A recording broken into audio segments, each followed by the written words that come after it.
Namaskar. Hello and welcome to PGurus channel. I hope you enjoyed our program yesterday on why the real reason for tariffs is.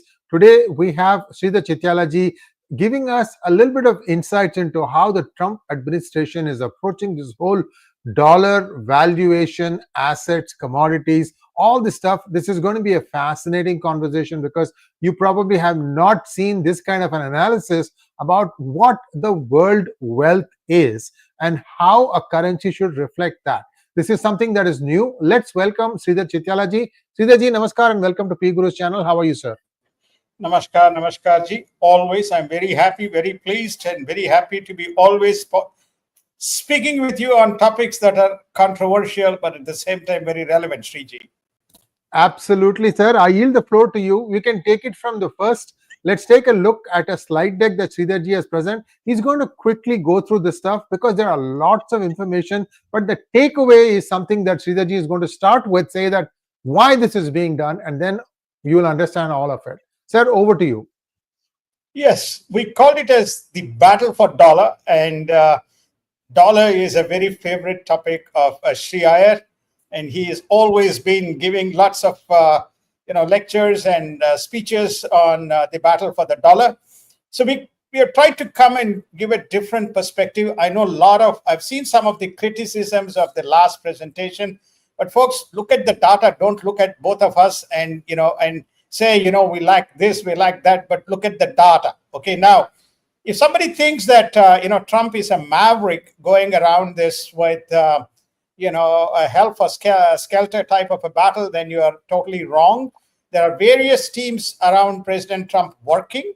He has lived the experience of 2020 to 2024. He knows that there would be a number of attacks coming at United States on various fronts, both from inside and outside. Many of those incidents we covered in DGI programs, and also Sree Iyer has covered through various other guests in PGurus program. So we call it as the battle for dollar, and why he is fighting this on different fronts and how he and his team plans to defend America. The first slide is on reserves. With this slide, you would have seen. Okay, US dollar today is the highest dollar currency by virtue of the reserves held by various countries. This is what people hold, in their central banks. And if you take a look at the US dollar is in a dominant position at around 58.41%.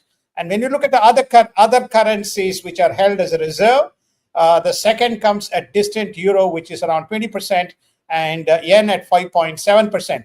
When you look at the Canadian, when you look at the Chinese renminbi, we have presented this data before. You can see it's 2.29% as part of the reserve currencies held by other nations. Notably, the two countries which hold in renminbi are Russia and possibly North Korea and some of the allied nations, including a small percent by India. So why? Because these countries don't believe in US dollar. That is why there's a lot of discussion around whether dollar would still be a reserve currency. If you ask President Trump, we'll reveal that answer at the end of the session. What does he think, whether dollar should be the reserve or something else? Slide 2.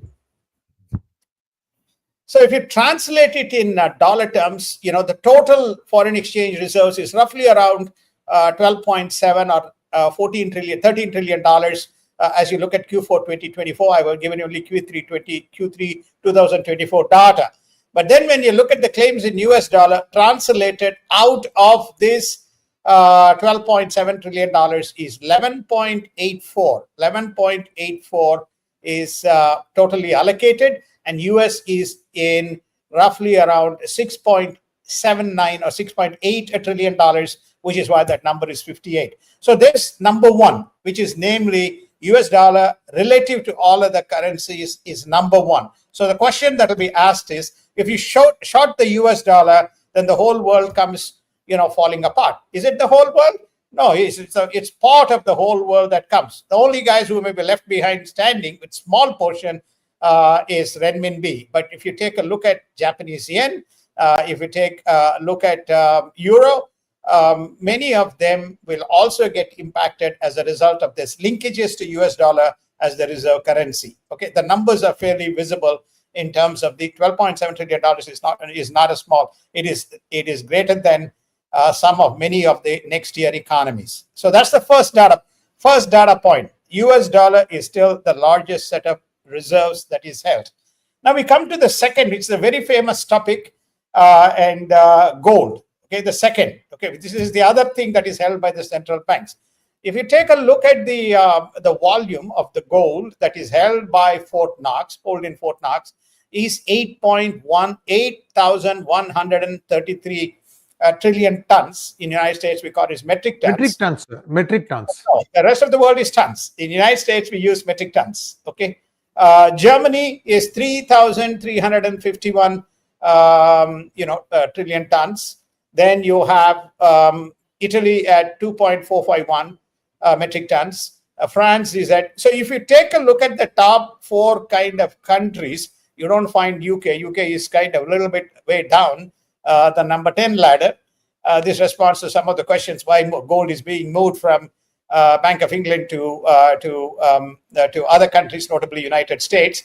Still, China, which is, if you take a look at China, China is 2.280 trillion. Switzerland, Russia is the other thing which is of relevance, which is 2.332 trillion. So the question that comes up is, if China and Russia combine their gold reserves, then can that's roughly equal to 50% of the United States kind of gold reserves. So the question is, can they use gold? Can they shift to gold and throttle the dollar? So US is preparing itself by talking to adjacent countries like Japan and so on.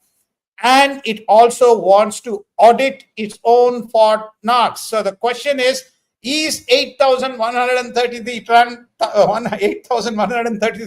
tons is in Fort Knox, or some of them has kind of been slipped away somewhere? Or is it actually 10,000? Why? What is the reason? I know Sree ji wanted me to calibrate and give me the true number, but we'll do that in another session, holding you in suspense for some time. But there is a substantial truth behind as to why gold is being why the Fort Knox needs to be audited to actually assess the position of United States quantum of gold, because it is going to be an important hedge should there be a move on the US dollar. Obviously, Trump and his team are extremely cognizant of this particular aspect of the currency hedge, which is gold. Now we come to the third important kind of reserve. And here we also answer why there is a battle for Canada, whether Canada should be the nation's next state to be added. Now let's take a look at the top 10 countries here by gold reserves. Who is number one? Will you believe it? Venezuela. It's Venezuela. Venezuela. They can put 3.22 billion barrels. Saudi is 267.19. No surprise. Iran, 208.60 billion. Canada, 163.63. That's a very important number, 163.63. Now let's go to the number 10 player, United States. That's what?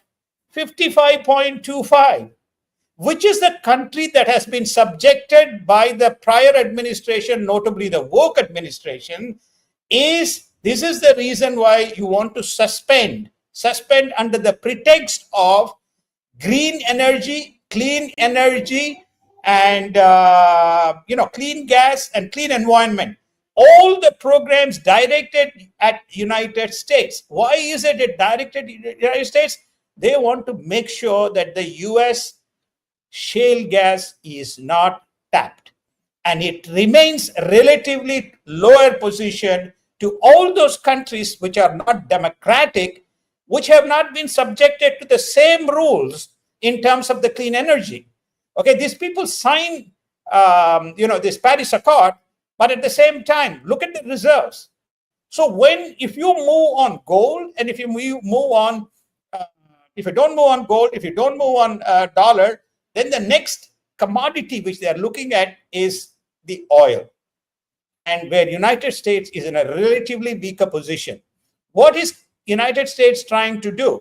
It's trying to say, Canada, come on board. You be part, you come on board. If you combine if should that happen, which is purely academic, then you can see the number 163 plus 55 is 218 million barrels, which will put it almost between Saudi Arabia and Iran.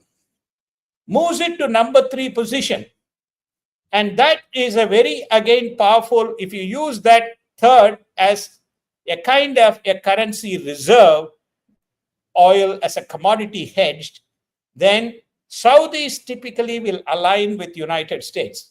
Obviously, Venezuela will not, Iran will not, Iraq may not, UAE will, Kuwait will, but then you take Russia and you take China, they will not. So this is the move behind Canada. The Canada move is also to basically say, come on board. That is very important, kind of the third pillar in terms of defending the dollar. Yes, Sriji. Sridharji, just a little bit of breakdown in terms of the type of crude that's available in Canada as well as in the United States. I know we have West Texas Intermediate crude. It's sort of like the popular one. Yeah. Just talk to us a little bit about the type of oil deposits that are there in Canada and United States, and then we can go to the next slide, sir. I think Canada is much more like the British, the Brent, whereas the United States is of the intermediary, which is a little lower in terms of its the purity of the oil produced. It requires kind of additional refining. That's granted, Sriji. But even within that context, US is at a disadvantage in terms of not leased land, where they can get a very high grade reserve, what we call as a gas relative to in other parts of the country, you call petrol, where we can. But you remember, all licenses have been suspended and no new licenses. Everywhere they went, they were thwarted, whether it is North Dakota, South Dakota, many of those fields under the pretext of what you call as protecting the nature, and it eats into the kind of the green effect, etc. So they were thwarted by these groups, mostly the left-wing groups, but they haven't touched any of those other areas. So to answer your question, Canada has a higher kind of a throughput in terms of the crude relative to the US. But yet, what we are talking about is what is tapped. What we are talking about is not what is yet to be tapped. This is the reason why the head of the Exxon Energy, as well as I forget the name of the other big unit in United States, they basically said United States is at disadvantage.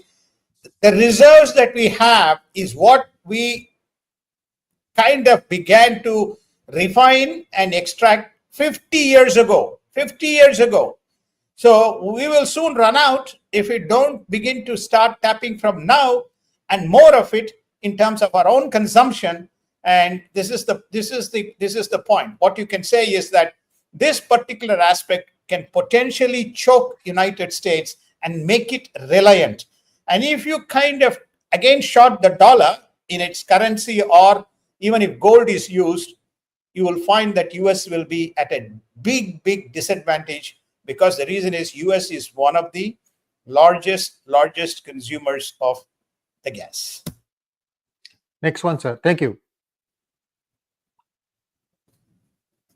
The next extension is natural gas. Okay, when you look at natural gas, this is another thing that could come into the play in terms of a commodity or a energy currency from a hedging point of view. If you take a look at the United States, it stands in 4th position. Who are in the top 2? Iran and Qatar. Who is in the top position? Russia. Okay. China is in the 10th position. So he has to have, this is another area where he has to sublease more of the gas fields and extract the natural gas.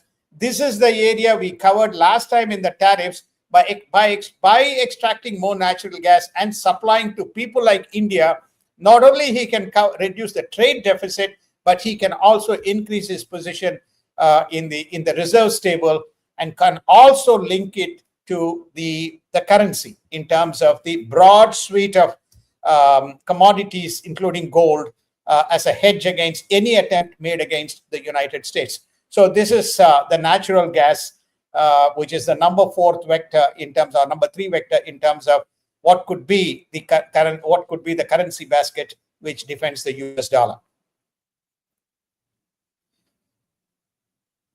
I think we covered this slide. Okay, natural resources is the next asset class. Okay, natural resources include everything from rare earths, zinc, copper, bauxites, every one of that, most notably rare earths. So he's now going from the liquid currency, gold, energy. Now we are coming to natural resources. Next slide. Who is the number 1 player in rare earths and natural resources? Russia. Who is the number 2 player? United States. Now, if you flip to the next slide, resources, and United States as the world's largest proven coal resources is also rich in copper, lead, molybdenum, phosphates, etc. But most important that if you take a look at the next slide, if you take it in volume of dollars, what does this mean? In volume of dollars, it is $45 trillion. The natural reserves or resources of United States is worth $45 trillion. Why Greenland? Greenland is very rich in natural resources. Why Ukraine? Ukraine is very rich in rare earths. So why these two countries are of importance to him in terms of negotiation? Looking at the 4th vector in terms of increasing the reserves, increasing the value of reserves in the natural resources, that could also become part of the currency reserve, and hence he needs to move his needle in that sector. So this is one of the reasons why that United States is looking at. So these are not isolated strategies by him. This team is looking at, there are dedicated teams looking at all this, who have the expertise to not only assess and quantify, but value these assets in US dollars.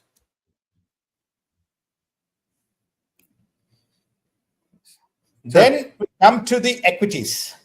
Okay, these are all parts of the asset table of a nation. Okay, it's not just simply one or the other. If you take a look at, I know many people would say, oh, these numbers are not correct. No, please go back and check the market cap of the nations and look at the number of companies listed. United States is at 76.83 trillion. Even look at China, India. India has moved up the ladder quite significantly. We have covered this again in one of the market segments. India's market cap is around $5.3 trillion, and which is a good indication of the free market and linkage to the global economic, the GDP of the nation. China is no minnow. China is around 10.437. So it's already by virtue of the natural market disposition, United States is at pole position with about 3,701. What I'm saying is that this is another kind of what we call as a basket, which will also be, if you put all the assets on one side, combine those assets and hedge your currency against that, then you can't make an isolated attack on one asset class and say the whole thing is going to kind of go down.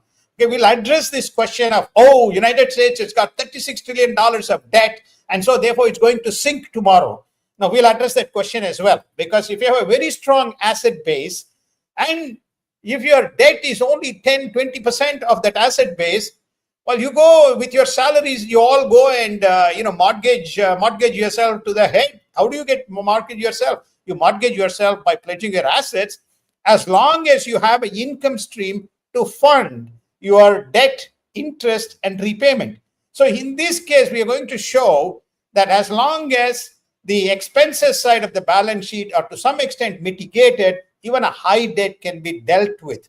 This is the reason why Trump is looking at this in a holistic standard, holistic metrics, because if there's a short on purely currency, then his balance sheet gets impacted because he has to pay debt in US dollars, and right now that is impaired. So unless he comes up with a whole suite of assets, and that becomes part of his US dollar reserve, then you cannot attack one of them and bring United States down. Okay, so this is the next vector, which is market cap. So we talked about dollar reserve, we talked about the gas, we talked about the gold, we talked about the commodities, natural resources, we talked about the equities. Next. So this is what people point out. This is, unfortunately, we can't put this in one slide. Sree will probably publish this, or you can see it, but we go to the next slide. So if you take a look at this, as at the end of 2023, we were at 5.491 trillion by way of total assets. And the various elements of those assets, investments, prepayments, loan receivable, etc., all that are there. Then if you take a look at the 2024, that little bit increased to 5.662. The asset position improved by $200 billion to 5.662. Now let's look at the liabilities. Next slide. So we began to also climb up on the debt, which is the two significant items of debt. One is $28 trillion of debt and interest payable. Okay. And then you have the federal employees and veteran affairs, all these benefits that are payable, that's at $15 trillion. Just these two alone takes it to about $43 trillion by way of debt. But let's go down and you'll see the total debt position. One more slide. Yes. 45.545. Two items constitute this 45.545. One is the veterans debt, and the second is the borrowing that it has done to fund the balance sheet. Those are the two items that is basically 15 trillion you agree, 28 trillion you don't agree. That makes up the 45.545. To hedge this issue, which is namely the debt, he's now coming up with this basket of commodities and currency and the natural reserves to say, hey, you want to worry about this? We are not worrying. Our position, financial position is much kind of stronger. So when you take a look at the net position of United States, it tells you assets minus liabilities is minus $40 trillion. This is what people point out. US is in a hole because it has got a $40 trillion debt. What is its ability to kind of repay this $40 trillion, especially when you have the what we call as the income expenses, receipts and expenses, which we have not shown here, is also impaired by close to $2 trillion. Our receipts is around $4.2 trillion, which is by way of income tax and so on. And then, of course, our expenses is around $6.3 trillion. Defense, healthcare, and social security constitutes the biggest. And then there's a discretionary of 600 billion. I'm reading these numbers from my brain, and we can again present that data. We have presented that data before, Sree, in the past. Yes. Yeah, in the past. Okay. So the next slide. So we now come to our kind of concluding comment. We have to really look at the US net assets position, which is namely, you can't just simply take 3 aspects or 4 aspects of the government balance sheet and calculate your assets. You have to look at the broad set of assets that the United States has. That is worth $269 trillion. And then you also have debts worth $146 billion, which $146 trillion, which includes that $40 trillion of debt that we pointed out. And that makes it still $123.8 trillion in positive position, which is 723% of GDP. Remember, it doesn't quantify all of those assets that we mentioned, barring gold. Okay, energy, rare earths. Energy includes gas as well as the natural gas as well as the shale gas. It doesn't include, I think, rare earths. It doesn't include. It does include the market cap. It does include the gold. But he wants to quantify those two and add it to the overall wealth asset position to make it a very kind of strong nation in terms of any attempt by the so-called left-wing internal and external forces in attacking the dollar. So I've seen a lot of presentations which basically narrate, hey, therefore United States is in the debt, dollar is kind of going to be replaced. No, dollar can be replaced as a reserve currency, but does not mitigate its strength to defend itself as a nation with its currency and with its resources and with its capabilities. There are three things that it needs to fix. It needs to fix the debt, which is what they're working on. It needs to fix the trade imbalance. It is negative in almost against all countries. And we saw the three countries which basically was trying to shrink its position. You can see why Canada is net positive on energy. You can see why China is net positive on many computer and other types of goods, and why Mexico all of a sudden has become very big notably in the automotive sector. So most of the manufacturing sectors, if you kind of displace out of United States, in the event of an attack, United States will become a bunny economy with its dollar short and with most of its exports, most of its imports costing very high in the absence of your domestic manufacturing.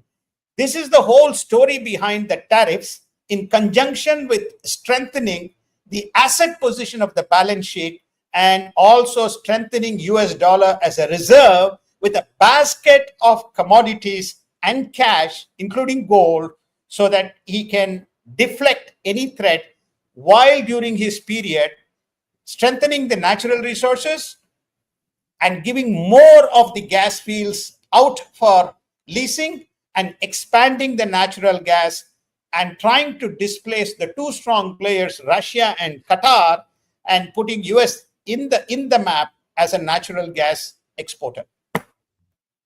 Thank you so much. I think they have a couple more. Yeah, go ahead, sir. Yeah, this is basically reflects in charts as to the chart. The line that you see is the debt or the liabilities, and the green arrow is the assets.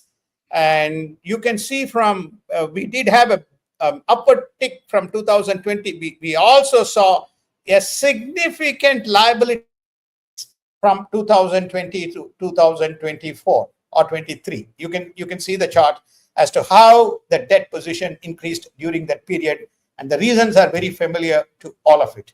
So the final concluding slide before we have a discussion with Sree. Next one, please. Yes. Summary. What's the conclusion? Tariffs are one part of strategy, while geopolitics is the other, with a focus on securing manufacturing and reducing trade deficits. I just gave the reason as to why it was in the prior.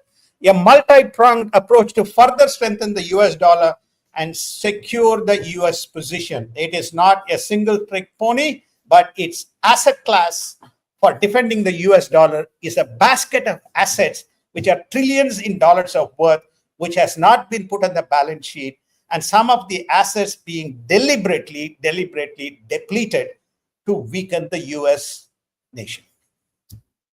Thank you so much, sir. A couple of things that I wanted to ask you, your clarity on this. Sridharji, there's a lot of oil off the West Coast, and California brought some very severe restrictions in terms of drilling off the coast to find out or even unearth it, because this was a survey that was done probably in the 50s when the United States signed the deal with Saudi Arabia to be the custodian of Saudi Arabia's assets. Then people were thinking, wait a minute, doesn't US also have something? A lot of exploration was done. That reserve, those things, are they included in that number that you said, 63? No. That's what I thought, because that itself is probably much more than all this stuff. Exactly. Go ahead, sir. Exactly. Your point is extremely well made, which is, I told you, what we see as reserves is what we did 50 years ago. Yeah. Many of those, these leases are not 5 years. These are leases which are for 20 years, 30 years, and 40 years. What is one of the first things that Biden administration? They terminated all the leases. They terminated new leases that is to come up. They terminated the existing leases. They terminated the leases which were at work, Keystone Pipeline. Right? Basically, you can see were they working for those Arabic nations? You look at the communist and Arabic nations, Venezuela, Saudi Arabia, Kuwait, Iran, Iraq. Were they working for these nations, and why those nations were not targeted for clean energy and all these kinds of nonsense that was prevalent? I know a lot of these czars tell you, is United States the only culprit so that it has to cut its reserves, cut its exploration, and cut its leases? You mean the other nations don't need to? A lot of valid questions, Sridharji, and I think let's take a few questions now. We have quite a few questions for you, sir. Prashant Rao wants to know a question to Sridharji. There was an attempt towards de-dollarization by the BRIC nations, and suddenly they freaked out after Trump threatened tariffs. Can you throw more light on this? Well, he basically said anybody who is going to trade out of US dollar, anybody who is going to dealing from US dollar will no longer do business with US, full stop. Will India kind of say, I'll go with the BRICS currency? The answer is no. Which Brazil, which does a significant amount of trade in US dollars, will it say yes? No. They were the first people. BRICS took up presidency and said, no BRICS currency. It took the presidency of the BRICS and said the first thing that it said is no BRICS currency. Next one, please. Viewers, one thing about this particular talk, it tells you things the way they are. The only thing that is excluded now is, do you consider some more area of this, then add that to your asset to say, okay, everybody wants to come to the top 4 or top 3, let us say. In top 3, India won't be there because India doesn't have some of the natural resources like natural gas or crude. But India has something that these things don't have. That is a population that can deliver for all their needs. So this is where that top 4 is becoming more and more significant. And some of the other nations that are, kind of losing the battle, Japan, Europe, France, Germany, United Kingdom, all of them have to figure out a way to be relevant in this. That's what this talk talks about. Sir, let's go to the next question if you don't mind. Ramchandran wants to know why there is still strong opposition to CBDC for USD with Treasury and Federal Reserve. Well, I think that there's a very strong resistance purely because I think US wants to push CBDC. But once it becomes CBDC, everything is digitized and everything is trackable. Many of the transactions become trackable. So, which is the reason why. And also, United States works on what we call as not a real-time settlement. So CBDC wants you have to digitize every penny before you begin to conduct your transactions because everything is settled digitally. United States operates on what we call as a net settlement account. So in other words, you owe somebody $10 billion. You don't give him $10 billion. And somebody else owes you $8 billion. You only settle $2 billion. Whereas in a normal kind of a, you have to first pay $10 billion, then you receive $8 billion. Or you keep on paying your $10 billion as it turns up, and then you keep on receiving $8 billion as you go. United States has never operated, the Fed Reserve has never operated on what we call as a real-time currency settlement model, a real-time trade settlement model, a real-time settlement model. It's always net settlement model. Thank you, Vignesh Prabhu. US Treasury Secretary asked to revalue the gold and transfer the difference in cash. Mark Rubio told USA can invoke Allen Act and cancel green cards too without any reason. How do you see these two incidents? I don't see the gold is effectively there. As I mentioned to you, they are trying to, not US Treasury, but basically under the Dodge program, they are asking the Treasury to look at the position of the US position in the Fort Knox and assess what is the, they don't believe it, US Treasury's reserves value in its balance sheet relative to the actual amount of gold in the Fort Knox area. That is why they are saying, let's go and do an audit and figure out what exactly is the position. As far as Marco Rubio told that US can invoke Alien Act, this is with regard to all this stuff that is going on. They are trying to track all these illegals. You remember the guy in Columbia University, the Palestinian. who is a PR. He has been dispelled. There's a guy, I don't remember whether it is a Venezuelan or whether it is a Mexican, who's committed crimes, is immediately dispelled from United States, never to be taken back. Now, that is Mark Rubio's position, which is namely to say we need good people. We do not need. Don't use green cards as citizens. If your citizen is an acquired one, we can kind of, especially green cards, we can throw you out. Next one, please. Vidya Jayaraman wants to know, Sridharji, how close is India to capitalizing on ethanol blended petrol and reducing dependence on crude? Sorry, Vidya, I don't have an answer to this specific question. I've not tracked this specific one, so I'm sorry, my apologies. I can't give you an answer. Vidyaji, I have traveled around Brazil. In Brazil, what happens is you get at the pump ethanol blended petrol, and you can actually, you need a calculator to calculate which way you get ahead, because if you use more ethanol blend, you're also going to get less mileage for that. Please understand that the ethanol efficiency is not the same as the refined petrol or gasoline. Ethanol is not as efficient as gasoline. So there are all these trade-offs also. It's only useful if you have complete shortage of crude and you want to get to manage that and use, because ethanol is from where? Sugarcane, molasses. You can produce it yourself, assuming you have a big surplus. Please remember that you need to have a big surplus of sugarcane in order to do that.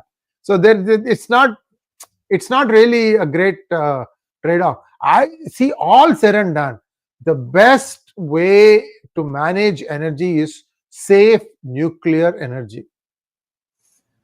This is the one that gives you complete, you won't destroy something to get something. All sorts of those things are not there in this. You only destroy atoms to get the energy in a very controlled way. But then that's an extremist thinking. You can say, oh, what if radiation happens? Yes, I agree. That is one of the challenges. Mercury is another source of energy that we have not really looked at in closer, because Indian Shastras say Mercury is the most powerful energy generator. Next one, please. Aditya Sharma wants to know why we are not talking about dollar as reserve currency status and consumerism. Why everyone is in denial about economic crisis that is coming?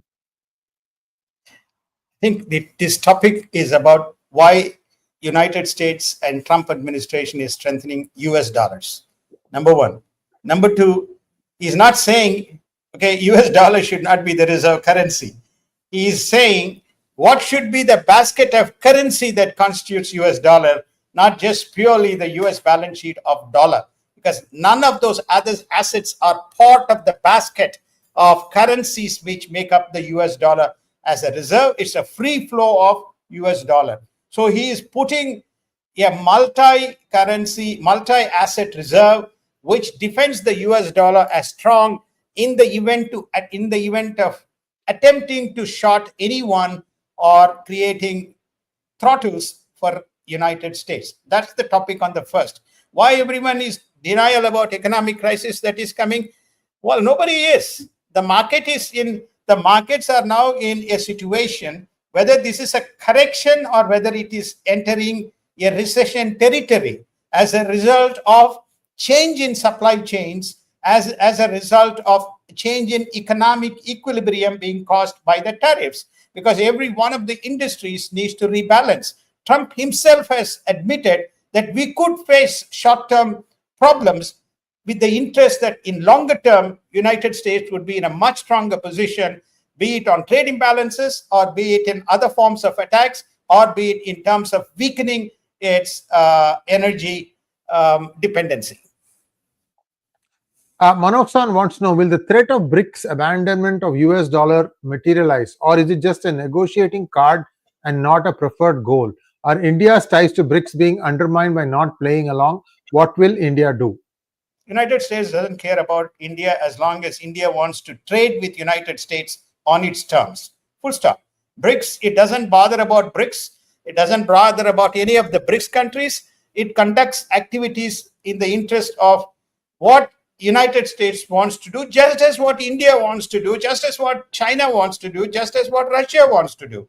I mean, nobody wants to talk about the renminbi and the currency manipulation that the Chinese have done for years. For years, the currency have kind of been more or less operating on a very narrow band of volatility. Nobody talks about it. They only want to talk about United States because they're vexed about United States. So US is saying, I'm going to protect myself, at least under Trump administration. Next one, please. C.A. Vishwanathan, thank you so much. Ankit Shah says dollar will be 3 rupees. Is it possible? Well, he has to. I'm sorry, I'm not a person who is saying, nor I'm saying whether Ankit Shah is right or wrong. He has his theories. According to his theory that the BRICS currency was ready to launch, Brazil came in and first day it took it out. So, I'm not, everybody has got economic theories. They have very sound principles by which they make the proposition. I leave it there. When it comes to reality, we can do a retrospective analysis. But at this stage, having given you all these data, you be the judge. Don't ask me the question. We have presented you so much of data in terms of quantified trillions. Tell me a nation which has got this kind of quantum of assets. Give me some information. Give me some information to make your judgment rather than simply saying somebody is going to short the US dollar or somebody is going to short the dependency or next 100 years this may happen. It could happen next 100 years. I'm not alive. I mentioned this many times. I'm only talking about a reasonable estimate. If I'm alive for next 10 years, do I see dollar going to $3? The answer is no. Thank you so much, sir. And viewers will be back again with Sridharji as and when it needed. Most likely on Sundays is the time we are going to be doing this, 7:30 or 8 in the evening. This is the window. So mark your calendars. Sridharji gives you that forecast for the next week. And we are going to be talking about various other topics. So, sir, thank you so much. This took a lot of time for you to do the research. I'm deeply indebted on behalf of PGurus to give out the entire perspective here. Why Greenland? Everything is answered here. Every question that you may have that you are afraid to ask is already answered here. Please use this as reference material because all the data here is collected from very reliable sources, not making it up, not trying to fake GDP like the way China does. Nothing of that sort. The US is admitting that it has the deficits here. So do look at it as a source of data. And thank you so much, sir. We'll see you again very soon. Thank you. Namaskar. And thank you all. And have a good evening, everybody, to you, or have a good day wherever you are.